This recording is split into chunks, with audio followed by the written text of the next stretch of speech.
Hello નમસ્કાર વિદ્યાર્થી મિત્રો. તો વિદ્યાર્થી મિત્રો, ધોરણ 10ની અંદર જે પ્રિલિમિનરી પરીક્ષા ચાલી રહી છે એ પ્રિલિમિનરી પરીક્ષાની અંદર આપણે વિજ્ઞાન વિષયનું આપણે પ્રશ્નપત્રનું સોલ્યુશન જોવાના છે વિદ્યાર્થી મિત્રો, જે શાળા વિકાસ સંકુલ દ્વારા લેવામાં આવી રહ્યું છે. તો વિદ્યાર્થી મિત્રો, સૌથી પહેલાં આપણી પાસે પ્રશ્નો છે. પ્રશ્નપત્ર વિભાગ એ, નીચે આપેલા પ્રશ્નો 1 થી 16ના આશરે 10 થી 20 શબ્દોમાં માગ્યા મુજબ ઉત્તર લખવાનું છે. પ્રત્યેકના 1 ગુણ છે. તો વિદ્યાર્થી મિત્રો, આપેલા વિધાન સાચા બને તે રીતે ખાલી જગ્યા પૂરો. તો વિદ્યાર્થી મિત્રો, કોવેચનો ડંખ ખાલી જગ્યાના સ્ત્રાવ થવાને કારણે આપણને પીડા થાય છે. તો વિદ્યાર્થી મિત્રો, જવાબ છે મિથેનોઇક એસિડ. બીજો પ્રશ્ન છે, વનસ્પતિ તેલના હાઇડ્રોજનેશનમાં ખાલી જગ્યા ઉદ્દીપક વપરાય છે. ત્રીજો પ્રશ્ન છે, ડાયનોસોર ખાલી જગ્યા વર્ગનું પ્રાણી છે. તો સરીસૃપ વર્ગનું પ્રાણી છે. ત્યારબાદ ચોથો પ્રશ્ન છે, નૈસર્ગિક પસંદગી વડે જાતિનો ઉદ્વિકાસ પરિકલ્પના ખાલી જગ્યા નામના વૈજ્ઞાનિકે આપ્યો હતો. તો કોણ છે વિદ્યાર્થી મિત્રો? પરકિન્જે. કોણ છે? તમારે કમેન્ટ બોક્સની અંદર જણાવવાનું છે. ત્યારબાદ વિદ્યાર્થી મિત્રો, નીચેના વિધાન ખરા છે કે ખોટા તે જણાવો. સાબુના અધ્રુવ્ય છેડો જળ અનુરાગી, જ્યારે ધ્રુવ્ય છેડો જળ વિરાગી છે. તો આપેલું વિધાન કેવું છે? ખોટું છે. અંધગોળ અરીસા વસ્તુને અનંતરે મૂકવામાં આવે તો પ્રતિબિંબ વક્રતા કેન્દ્ર પર રચાય છે. તો આપેલું વિધાન કેવું છે? ખોટું છે. 7મો પ્રશ્ન છે, થાઇરોક્સિન અંતઃસ્ત્રાવના સંશ્લેષણ માટે આયોડિનની જરૂરી છે. તો આપેલું વિધાન કેવું છે? સાચું છે. 8મો પ્રશ્ન છે, ઉદ્દીપકો કરતાં ઉપભોગી સજીવોની સંખ્યા હંમેશા વધારે હોય છે. તો આપેલું વિધાન કેવું છે? ખોટું છે. ત્યારબાદ નીચે આપેલા બહુવિકલ્પી ઉત્તરવાળા પ્રશ્નો માટે સાચા વિકલ્પોનો ક્રમ અને ઉત્તર લખો. 9મા નંબરનો પ્રશ્ન છે, એક તત્વનો પરમાણ્વીય ક્રમાંક 17 છે. આ તત્વ માટે નીચે આપેલી વિધાનો પૈકી કયું વિધાન ખોટું છે? તો જવાબ છે વિદ્યાર્થી મિત્રો ઓપ્શન બી, તે અધાતુ તત્વ છે. 10મા નંબરનો પ્રશ્ન છે, પુષ્પનો કયા ભાગ પરિપક્વ બની ફળમાં રૂપાંતર પામે છે? તો જવાબ છે વિદ્યાર્થી મિત્રો કયો? બીજાશય. નેક્સ્ટ પ્રશ્ન છે, વાસ્તવિક સૂર્યાસ્ત અને દેખાતી સૂર્યાસ્ત વચ્ચેનો સમયગાળાનો તફાવત કેટલો હોય છે? તો વિદ્યાર્થી મિત્રો, તફાવત કેટલા મિનિટનો હોય છે? 2 મિનિટનો આપણને જોવા મળે છે. ત્યારબાદ વિદ્યાર્થી મિત્રો, પ્રશ્ન નંબર 12 છે, આપેલા વિભાગોનો સાચી રીતે જોડી વિકલ્પ પસંદ કરો. વિભાગ અ અને વિભાગ બ. પહેલા નંબરમાં છે જનીન. તો ભાઈ જવાબ આવે છે જનીન કોના માટે છે? તો નર જાતિ માટે. વાય રંગસૂત્રો. તો વાય રંગસૂત્રો તો કોના માટે આવે છે? નર જાતિ માટે આવે છે. બરાબર છે. જનીન તો ડીએનએનો ખંડ છે. આનુવંશિકતા તો જનીન વિદ્યા. તો ઓપ્શન આપણી પાસે કયો આવે છે વિદ્યાર્થી મિત્રો? બી આવે છે. ત્યારબાદ પ્રશ્ન નંબર 13, માગ્યા મુજબ ઉત્તર લખો. બીજા આવર્તમાં સૌથી વધુ પરમાણ્વીય કદ કયા તત્વનું છે? તો ફ્લોરિન. વિદ્યુત પાવરનો એસઆઈ એકમ શું છે? તો વોટ. હું બાયોગેસનો મુખ્ય વાયુ ઘટક છું, મને ઓળખો. તો કોણ છે? મિથેન. કયા વૃક્ષનો વાવેતરથી લાભ થાય છે? તો સાગ, પાઇન અને નીલગિરી. ત્યારબાદ વિદ્યાર્થી મિત્રો, આપણી પાસે આવે છે વિભાગ બી. તો વિભાગ બીની અંદર આપણને કીધું છે, નીચે આપેલા પ્રશ્નો 17થી 26ના આશરે 40થી 50 શબ્દોમાં માગ્યા મુજબ ઉત્તર લખો. પ્રત્યેકના કેટલા ગુણ છે? 2 ગુણ છે. 17મો પ્રશ્ન છે, 5 ધારવાનો એ, બી, સી, ડી અને ઈને સાર્વત્રિક સૂચક દ્વારા તપાસતા તે અનુક્રમે 4, 1, 11, 7 અને 9 પીએચ દર્શાવે છે. તો કયું દ્રાવણ છે? તો તટસ્થ હશે, પ્રબળ બેઝિક હશે, પ્રબળ એસિડિક હશે, નિર્બળ બેઝિક હશે. 18મો પ્રશ્ન છે, મંદ એસિડ સાથે પ્રક્રિયા કરી તેમાંથી હાઇડ્રોજનનું વિસ્થાપન કરી શકે અને ના કરી શકે તેવા 2 ધાતુના નામ જણાવો.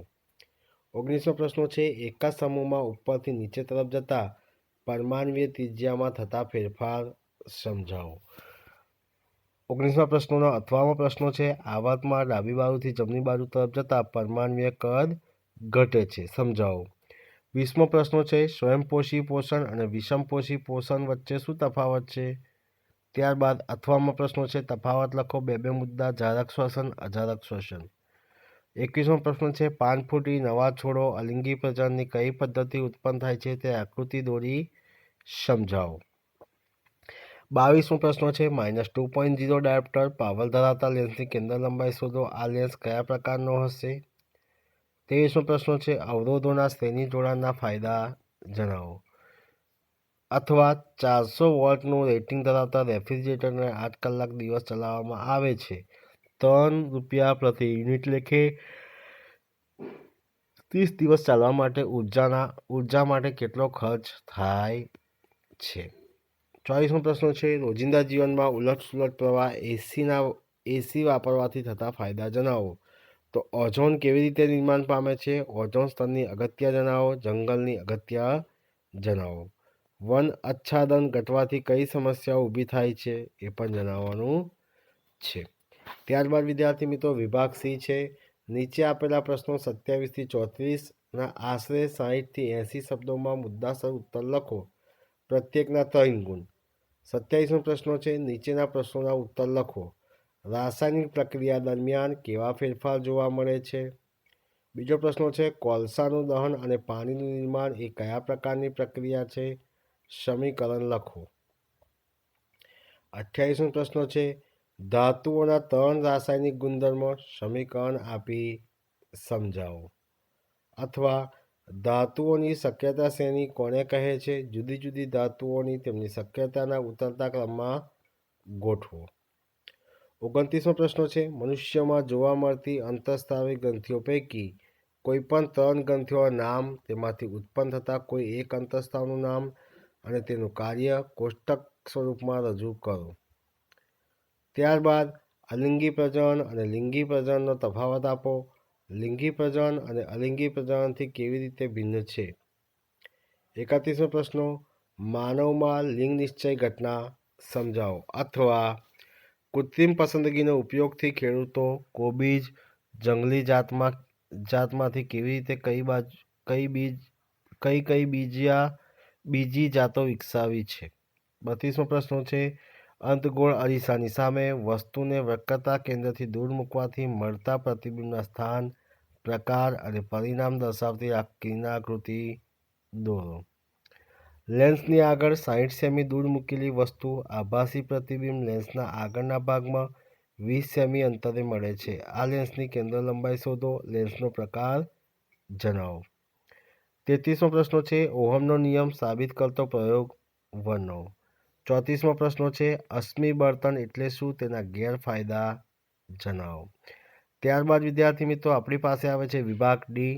નીચે આપેલા પ્રશ્નો 35થી 39 અને આશરે 90થી 120 શબ્દોમાં માગ્યા મુજબ સવિસ્તાર ઉત્તર લખો. પ્રત્યેકના 4 ગુણ છે. 35મો પ્રશ્ન છે, નીચેના પ્રશ્નોના ઉત્તર લખો. આપના પાચનતંત્રમાં પિયતનું મહત્વ સમજાવો.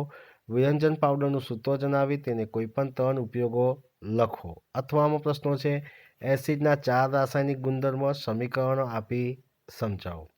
36મો પ્રશ્ન છે, સમાનધર્મ શ્રેણી એટલે શું? તેની લાક્ષણિકતાઓ જણાવો.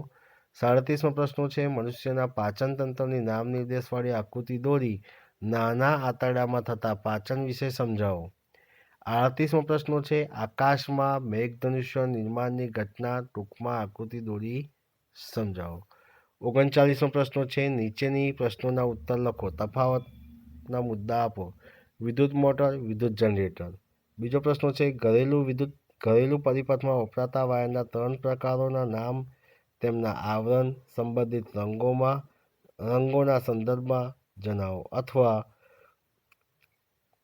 ફ્યુઝ વિશે નોંધ લખો. તો આ હતો વિદ્યાર્થી મિત્રો ધોરણ 10 વાર્ષિક પરીક્ષા એટલે કે પ્રિલિમિનરી પરીક્ષાના પ્રશ્નપત્રનું સોલ્યુશન. તો વિદ્યાર્થી મિત્રો આ વિડીયો તમને ગમ્યો હોય તો લાઈક કરજો, શેર કરજો અને કમેન્ટ કરજો. અને જો ચેનલને સબસ્ક્રાઈબ ના કરી હોય તો સબસ્ક્રાઈબ કરવાનું પણ ભૂલતા નહીં. જય હિન્દ, જય ભારત.